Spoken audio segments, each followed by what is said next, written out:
Continuando con nuestro viaje en Roma, aquí, en el segundo día, hemos llegado bastante temprano. Aprovechamos que compramos el Roma Pass y justamente uno de los museos gratuitos que vienen incluidos con la adquisición de este paquete, de este pase turístico, es precisamente el lugar en el que nos encontramos. Estamos en el Castillo de San Ángel.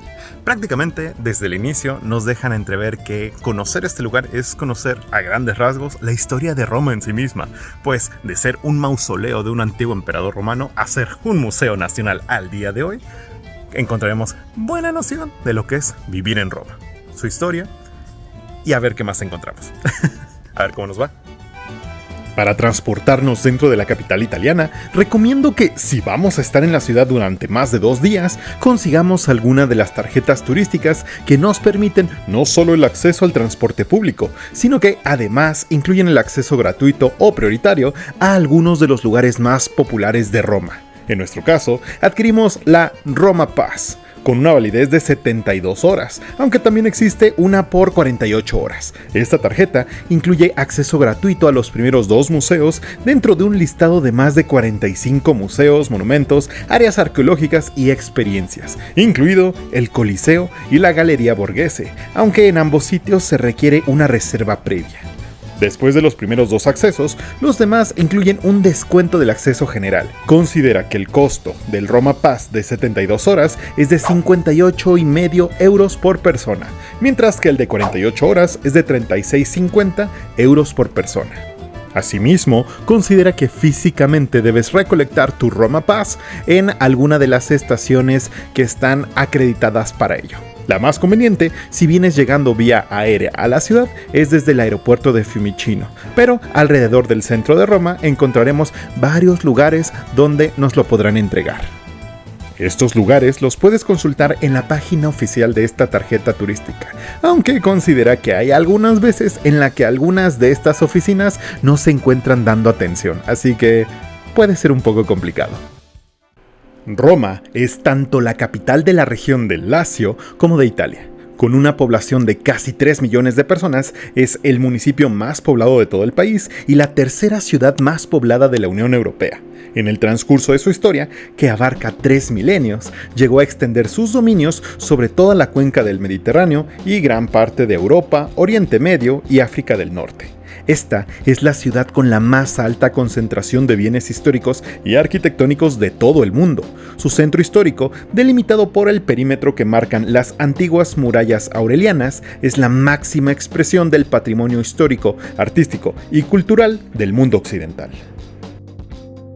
Como uno de los destinos que incluye esta tarjeta turística, nos adentramos en el Castillo de Sant'Angelo, un monumento situado en la orilla derecha del Tíber, frente al puente del mismo nombre, a poca distancia del Vaticano y que incluso está unido a la sede vaticana a través de un pasillo fortificado. Este lugar ha sido modificado varias veces durante su historia, principalmente durante la época medieval y la renacentista. Inicialmente, este monumento nació durante el Imperio Romano, cuando alrededor del año 135, el emperador Adriano, el mismo que terminó la construcción del Panteón romano, solicitó al arquitecto Demetriano que construyera un mausoleo para él y para sus familiares, inspirándose en el modelo del mausoleo de Augusto, pero más grande. Este mausoleo albergó los restos del emperador Adriano y de su esposa Vivia Sabina, así como de al menos 5 emperadores más de su linaje, como Antonino Pío y Marco Aurelio, con sus respectivas esposas y descendientes. No fue sino hasta alrededor del siglo IV que el emperador de Occidente, Honorio, incluyó el edificio en las murallas aurelianas. Desde ese momento, el edificio perdió su función original de sepulcro, convirtiéndose en una fortaleza que formaba parte del sistema defensivo de la ciudad. Y también fue a partir de esta época que el mausoleo comenzó a ser llamado como Castellum. Incluso, durante el siglo V, salvó al Vaticano de varios saqueos de los visigodos, orillando incluso a los romanos a defenderse arrojando a los invasores todo lo que tenían a su alcance, incluidas estatuas antiguas. Según la tradición, el monumento recibió su nombre actual en el año de 590, cuando Roma estaba siendo azotada por una grave epidemia de peste. El Papa Gregorio I decidió organizar una procesión penitencial, y mientras el pontífice dirigía esta procesión, tuvo una visión del arcángel Miguel en la cima del mausoleo de Adriano, enfundando su espada. Esto fue interpretado como una señal divina que anunciaba el inminente final de la pandemia, cosa que efectivamente ocurrió, y desde ese momento el mausoleo de Adriano fue conocido como Castel Sant'Angelo. Considerando la resistencia del castillo y su cercanía a la Basílica de San Pedro, el Papa Nicolás III decidió trasladar temporalmente allí la sede apostólica, entonces ubicada en el Palacio de Letrán, que consideraba poco seguro. Para garantizar una mayor seguridad al Palacio Apostólico, construyó el célebre Pasetto, un paso protegido para que el pontífice fuera desde la Basílica de San Pedro hasta la fortaleza en caso de ataques. En 1367, las llaves del edificio fueron entregadas al Papa Urbano V, y desde ese momento, la suerte del Castillo de San Ángel estaría unida inseparablemente a la de los pontífices. Y es que, por su estructura sólida y fortificada, los papas lo utilizarían como refugio en tiempos de crisis, así como para albergar el archivo y el tesoro vaticano. Finalmente, utilizarlo como tribunal e incluso como una prisión. Posteriores papas mandaron a realizar varias modificaciones, como en 1630, donde Urbano VIII destruyó las fortificaciones exteriores del castillo, e incluso el torreón de los Borgia, o Clemente IX, quien hizo en su momento colocar 10 ángeles de mármol sobre el puente Helio, que desde entonces es mejor conocido como el Puente de San Ángel. Y claro, como alguna antigua residencia papal, no podemos dejar de observar el Vaticano desde este punto. Simplemente bellísimo. En los primeros 3 niveles de este lugar se encuentra el mausoleo de Adriano, y son los niveles por donde se accede al edificio hasta llegar a la sala de las urnas donde alguna vez estuvieron los restos de los emperadores romanos. A partir del 4º nivel yacen los apartamentos pontificios, donde observaremos los patios y algunas capillas que utilizaron los papas durante su ocupación. En el nivel 5 se encuentran las habitaciones renacentistas más suntuosas y mejor conservadas del complejo, que demuestran ya asentado en la construcción el poder de los pontífices. Y en el 6 sería donde la figura del Papa Paulo III ha influido más, pues aquí se encuentra su biblioteca, la sala del tesoro y varios recintos que en épocas anteriores utilizaron como celdas. Finalmente, en el 7º nivel se encuentran habitaciones destinadas desde el siglo XVII a alojar archivos vaticanos, e incluso se encuentra el acceso hacia la conocida como Terraza del Ángel, donde se ve toda Roma y se encuentra mucho más de cerca la estatua del Ángel, que precisamente bautiza este edificio. En 1980, junto a las propiedades de la Santa Sede, el casco antiguo de la ciudad fue incluido en la lista de Patrimonio de la Humanidad por la UNESCO. Roma es el corazón geográfico de la religión católica y también la única ciudad en el mundo que tiene en su interior una entidad estatal autónoma, la Ciudad del Vaticano. Por tal motivo, se le conoce también como la capital de 2 estados. Además de bella e interesante, Roma puede ser sumamente calurosa, así que mi principal recomendación es que cuando nos sintamos un poco abrumados por el calor del Mediterráneo, nos dirijamos a nuestra gelatería más cercana. Créeme que en Roma hay muchas opciones, y todas son buenas, algunas mejores que otras, eso sí. ¡Provechito!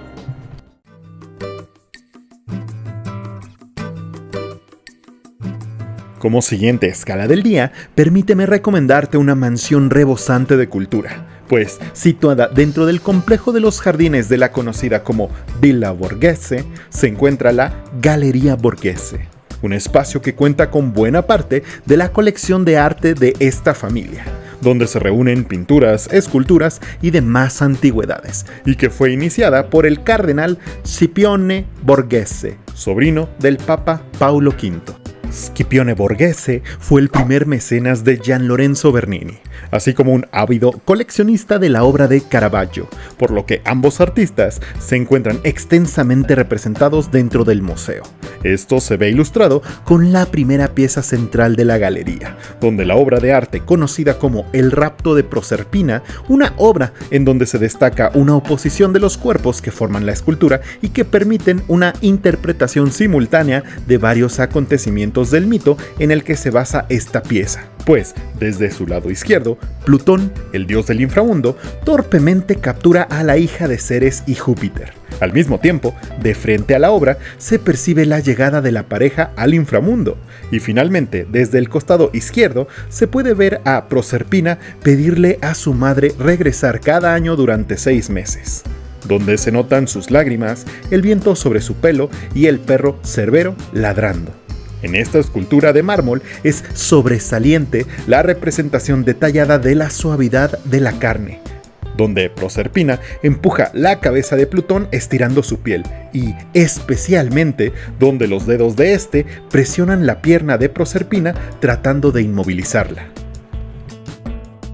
Además de las obras de Bernini y Caravaggio, en la colección de este museo se exhiben obras de otros autores como Rafael, Da Vinci, Correggio, Tiziano, Antonio Canova, Rubens, José de Rivera, Bronzino y Barocci, entre muchos otros, aunque debido al tamaño del edificio y al enorme flujo de turistas que venimos a admirar la colección, la visita se recomienda únicamente con reserva previa, pues los visitantes que llegan sin una reserva suelen realizar permanentemente largas filas para conseguir el acceso. La conversión del edificio en un museo público fue paulatina, pero comenzó a finales del siglo XVIII. Por ejemplo, en 1808, el príncipe Camillo Borghese, cuñado de Napoleón, vendió algunas de las esculturas y antigüedades de la familia al emperador. Debido a esto, algunas de las obras que tenía esta colección en la antigüedad hoy en día pueden apreciarse en el Museo del Louvre, en París.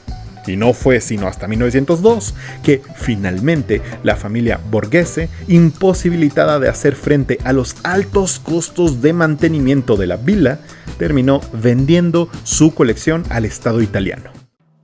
Como primer platillo tradicional romano que probamos en la ciudad, pude probar el abacchio alla romana, que es un cordero asado a la sartén y dorado en aceite de oliva, aunque hay una versión más casera donde se utiliza manteca de cerdo que los romanos llaman abacchio alla cacciatora, uno de los platillos más emblemáticos de Pascua en la ciudad eterna, y que es una gran manera de terminar un día muy agotador.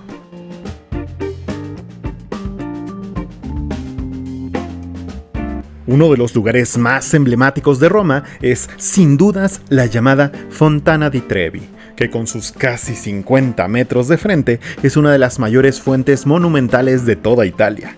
Se encuentra en el cruce de 3 calles, marcando así el punto del Aqua Virgo, uno de los antiguos acueductos que suministraban agua a la ciudad. Esta fuente es resultado de varias renovaciones a fuentes construidas desde el siglo XV durante el Renacimiento, y tras muchos proyectos que se veían remodelados por subsiguientes encargados. Sin embargo, la tradición al visitar este lugar nos narra que aquellos visitantes que arrojan una moneda a la fuente aseguran su retorno a Roma. Sin embargo, si arrojamos 2 monedas, encontraremos un nuevo romance, mientras que si arrojamos 3, aseguraremos un matrimonio duradero. O si ya estás casado, un divorcio. Se considera esta práctica como el legado de la antigua costumbre romana de arrojar monedas a ríos, lagos y fuentes para ganar el favor de los dioses del agua. Y parece ser un negocio rentable, pues se estima que se arrojan unos 3.000 euros diarios a esta fuente. Bastante importante recordar que a pesar de la hora, hay algunos lugares que siempre van a tener muchísima gente, como la Fontana di Trevi, atascada de gente, siempre, todo el día, permanentemente, así que mucha suerte. Un pequeño dato a considerar: los días en que juega el equipo local de la Loba, el Roma, la Fontana di Trevi está cerrada justamente para prevenir un poco de vandalismo después de cómo termina el partido, así que pendientes al calendario del calcio, porque podríamos simplemente no estar lo suficientemente cerca para pedir nuestro deseo en este lugar. Ni modos. Un detalle curioso de la ciudad es que Roma está hermanada de modo exclusivo y recíproco con la capital francesa, bajo el lema de que solo Parigi è degna di Roma, solo Roma è degna di Parigi, que en español vendría a ser que solo París es digna de Roma, y solo Roma es digna de París. Sin embargo, la capital italiana también ha firmado pactos de amistad y cooperación con otras ciudades del mundo, como Brasilia, la Ciudad de México, Nueva York, Madrid, Medellín, Montreal, Tokio, entre muchas otras. Cerca de la Fontana di Trevi encontraremos otro monumento artístico de gran importancia, dentro de una iglesia con una fachada bella pero algo sobria al compararse con otras en la ciudad. Sin embargo, en esta yace un tesoro que asombra a todos aquellos que la visitamos. La iglesia de San Luis de los Franceses fue diseñada por Giacomo della Porta, construida por Domenico Fontana a inicios del siglo XVI. Fue el cardenal Julio de Medici, quien después se convertiría en el Papa Clemente VII, quien puso la primera piedra y pudo llevarse a buen término gracias a la intervención de los Valois, Enrique II, Enrique III, Catalina de Medici y el duque Carlos III de Lorraine. Esta es la Iglesia Nacional Francesa de Roma y está consagrada a la Virgen María, a San Dionisio y a San Luis, rey de Francia. El carácter francés es evidente desde la misma fachada, que tiene varias estatuas conmemorando su historia nacional. Entre ellas se incluyen a Carlomagno, San Luis, Santa Clotilde y Santa Juana de Valois, obras de Pierre Lestroche. El interior también tiene frescos narrando las historias de San Luis, San Dionisio y Clodoveo I. El interior de esta iglesia está compuesto por 3 naves, con capillas laterales y decoradas en gran medida en estilo barroco. Muestra una profusión de mármol, dorados y estucos. Domenichino pintó aquí, en la segunda capilla de la nave de la derecha, una de sus obras maestras, los frescos representando las historias de Santa Cecilia. Sin embargo, la iglesia es conocida sobre todo por albergar en una de sus capillas, la llamada Capilla Contarelli, un conjunto de pinturas sobre San Mateo realizadas por Caravaggio, la vocación de San Mateo, la inspiración de San Mateo y el martirio de San Mateo. Un detalle muy curioso es que, aunque el acceso a esta iglesia es completamente gratuito, la realidad es que por su iluminación, para poder apreciar las obras de arte en su interior, tendremos que pagar un ligero costo para que la iluminación se active y podamos apreciarlas. Me parece singular. Michelangelo Merisi da Caravaggio fue un pintor muy activo en Roma, Nápoles, Malta y Sicilia entre 1593 y 1610. Su pintura combina una observación realista de la figura humana y la técnica del claroscuro, con un contraste muy fuerte entre la oscuridad y la luz en todas sus obras, lo que llegaría a ser conocido como el tenebrismo. Esta técnica se convirtió en un elemento dominante, oscureciendo las sombras y transfigurando objetos en brillantes haces de luz. Su influencia fue profunda en el barroco y se puede rastrear en las obras de grandes maestros como Rubens, José de Rivera, Rembrandt, Diego Velázquez, entre otros. Existen muchos restaurantes en el casco antiguo de Roma, pero yo recomendaría que junto con las muchas experiencias gourmet que se pueden encontrar repartidas por la ciudad, trata de buscar algún pequeño negocio donde se vea el involucramiento de los dueños. Nosotros comimos en Berzitello, un restaurante pequeño y, como era la hora del descanso de los meseros, el mismísimo dueño nos tomó el pedido y nos sirvió los alimentos. Sin duda, una experiencia muy amena cuando notamos la gran pasión que nuestro anfitrión tenía al hablarnos de su menú y las recomendaciones. ¡Provechito! Ya caída la noche, nos acercamos a uno de los lugares más famosos de Roma, la Piazza Navona, uno de los espacios urbanos más destacados que reúne esculturas, fuentes y edificios de gran valor artístico y que supone un centro de la vida social, cultural y turística de la ciudad. Este espacio ha tenido gran importancia desde la antigua Roma, en la que allí se levantaba un estadio para competiciones deportivas y combate de gladiadores. El elemento más destacado de la plaza son las 3 grandes fuentes con bellísimas esculturas que tiene. La más importante es la Fuente de los 4 Ríos, situada justo en el centro de la plaza y que data de la época barroca. Fue encargada a Bernini y representa a 4 grandes ríos del mundo: el Nilo en África, el Ganges en Asia, el Danubio en Europa y el Río de la Plata en América. La fuente se encuentra coronada por el obelisco de Domiciano, de más de 17,5 metros de altura. Las otras 2 fuentes se encuentran en los extremos de la plaza. En la zona norte, la Fontana di Nettuno, proyectada por Giacomo della Porta, aunque las estatuas de Neptuno y las Nereidas datan del siglo XIX.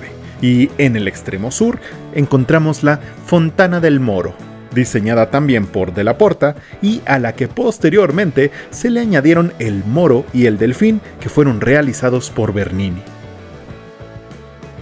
La plaza se levanta sobre un antiguo estadio del emperador Domiciano, construido en el año 85 y restaurado por el emperador Alejandro Severo 2 siglos después.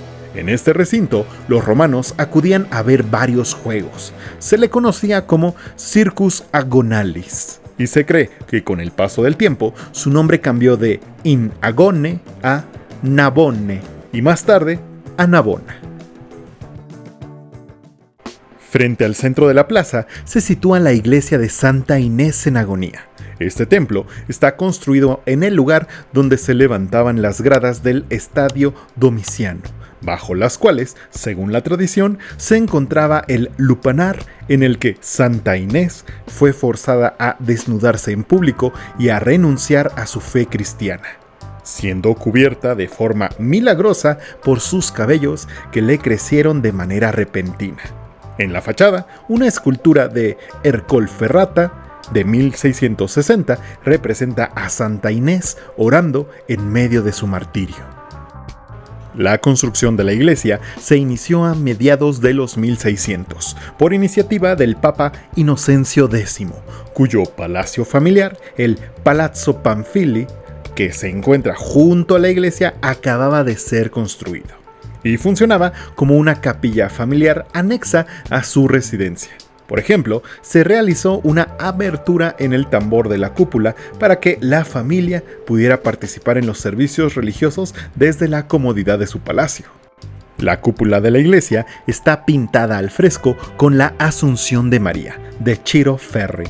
Las pechinas de la cúpula fueron pintadas con las virtudes cardinales por el protegido de Bernini, Giovanni Battista Gauli. En la sacristía hay unas cánavas que representan la gloria de Santa Inés. El interior, casi circular, es en realidad un diseño de cruz griega y está rodeado circunferencialmente por obras maestras escultóricas de mármol del barroco, dedicadas a varios mártires. Hay 4 altares en los pilares con relieves, inusualmente establecidos en nichos semicirculares. Dentro de la iglesia también hay un santuario para Santa Inés, que contiene su cráneo y un relieve de mármol de Alessandro Algardi.